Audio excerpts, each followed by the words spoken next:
안녕하세요. 무선 PD의 경제 브리핑 글로벌 픽입니다. 4월 첫째 주 월요일 아침이에요. 그런데 오늘은 아침 인사를 편하게 드리기가 어렵습니다. 도널드 트럼프 미국 대통령이 주말 동안 이란을 향해 연이어 강경 메시지를 올렸습니다. 화요일은 발전소의 날, 교량의 날이다. 해협을 열어라. 그렇지 않으면 지옥에서 살게 될 것이다. 트럼프 대통령이 이란의 호르무즈 해협을 개방하라며 열흘의 유예를 줬었는데 그 기한이 현지 시간으로 4월 6일 일요일이에요. 기한이 다가오면서 이제 발전소와 교량이라는 구체적인 목표물을 언급하며 압박을 행동 경고로 올리는 국면입니다. 더 우려되는 건 이란의 보복이 이미 걸프 지역 에너지 시설을 넘어 담수화 시설까지 번지고 있다는 점입니다. 쿠웨이트에서는 전력과 담수화 시설 피해가 실제로 보고됐고 이란 혁명수비대는 UAE, 쿠웨이트, 바레인의 석유화학시설 공격도 주장했습니다.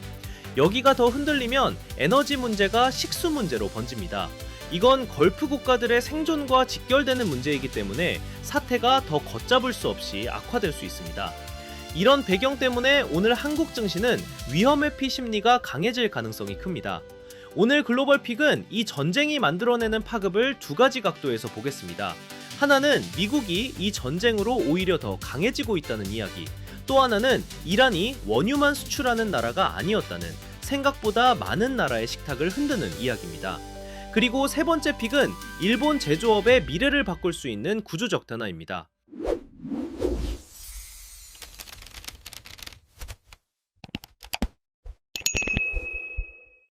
첫 번째 픽입니다.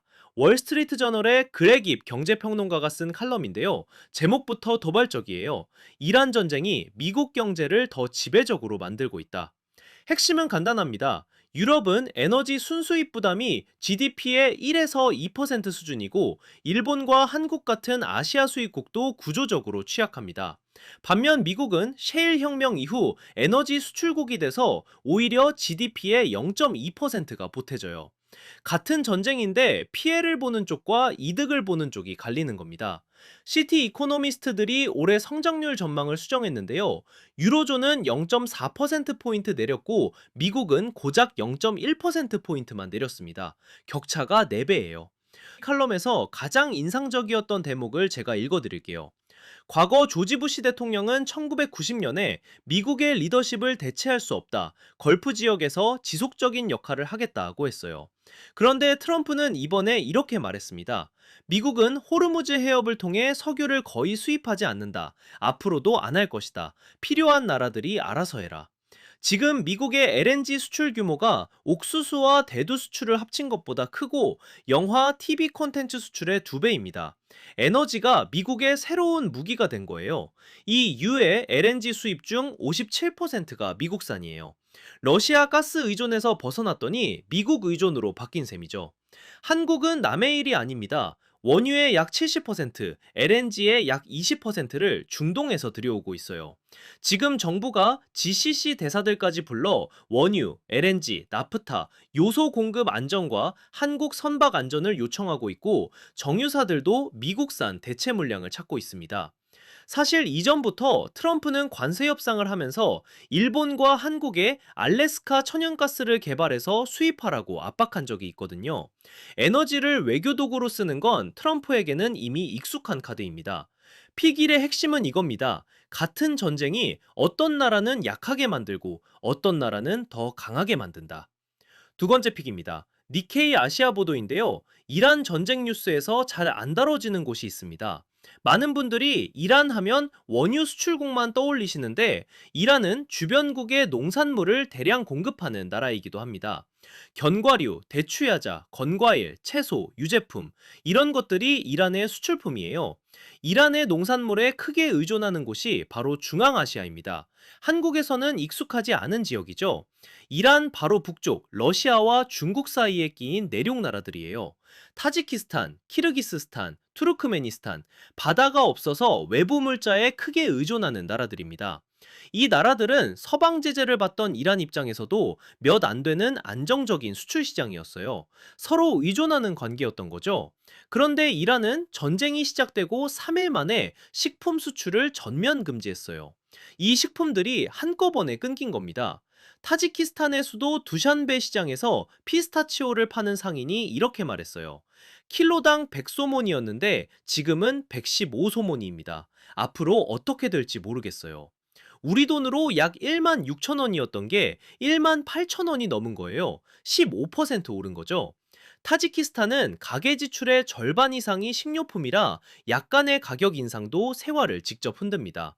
대안을 찾고 있지만 쉽지 않습니다. 러시아산은 비싸고 중국산은 최소 일부만 가능하고 터키산은 이란 경유 경로가 막혀서 물류비가 20에서 30% 추가됩니다. 두샨베의 한 슈퍼마켓 대표가 한 말이 정확해요. 이란산 제품과 겹치는 게 거의 없다. 서로 대체가 안 된다. 이 기사가 중요한 이유는 전쟁의 피해가 교전 당사국만의 문제가 아니라는 점을 보여주기 때문입니다. 지도에서 잘 안 보이는 나라들이 조용히 식탁 위에서 충격을 받고 있어요. 키르기스스탄의 한 수입업자가 한 말이 귓전에 남습니다. 우리는 이 정치적 상황의 인질일 뿐입니다. 여기서부터 전혀 다른 이야기입니다. 세 번째 픽입니다. 니케이 아시아 보도인데요. 토요타가 2030년대에 일본 아이치현에 새 공장을 짓겠다고 했어요. 2012년 이후 일본 내 첫 신규 공장입니다. 공장 예정지에서 5km 거리에 호미 단치라는 대규모 주택단지가 있는데요. 주민 6,200명 중 60%가 외국인이에요. 이미 토요타 부품 공급망에서 일하고 있습니다. 니케이가 인용한 추산에 따르면 일본 자동차 산업의 외국인 노동자 비율이 2008년 4%에서 2023년 9%로 2배가 됐는데 현재 연 800만 대 국내 생산을 유지하려면 2040년까지 27%로 3배가 더 올라야 합니다. 노동력의 4명 중 1명꼴이 외국인이어야 한다는 계산이에요. 자동차 생산이 10% 줄면 일본 GDP가 거의 1% 빠지니까 마이너스 성장으로 갈 수 있는 거예요. 토요타 아키오 회장이 이렇게 말했어요. 어떤 대가를 치르더라도 국내 생산을 지키겠다. 기사에서 스페인을 비교 사례로 들었는데요. 스페인은 2020년부터 이민자를 적극 받아들여서 인구의 14%가 외국인이고 2025년 GDP 성장률이 2.9%였어요. 물론 관광이나 서비스 산업 등 다른 요인도 있지만 인구 감소 국가에서 외국인 노동력 수용이 경제 성장의 핵심 변수 중 하나라는 건 분명합니다. 이건 일본만의 얘기가 아닙니다. 한국 제조업도 이미 외국인 노동자 없이는 돌아가기 어려운 구조로 진입했죠. 한편 현대차 그룹은 로봇과 자동화라는 또 다른 해법도 키우고 있습니다. 픽3의 핵심은 메이드 인 재팬을 지키려면 정작 일본인만으로는 안 된다는 역설입니다. 오늘 글로벌 픽 정리합니다.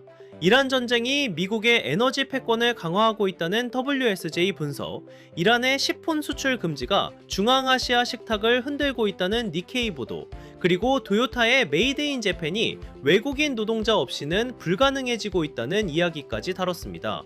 이번 주는 트럼프가 예고한 화요일 인프라 타격 시한이 있기 때문에 중동 상황에 특히 주목해야 합니다. 시장이 움직이기 전에 뉴스를 먼저 챙기세요. 수요일 아침에 다시 뵙겠습니다. 글로벌 픽이었습니다.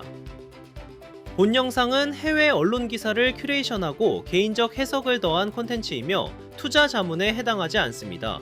언급된 정보의 정확성을 보장하지 않으며 투자 판단과 그에 따른 책임은 시청자 본인에게 있습니다.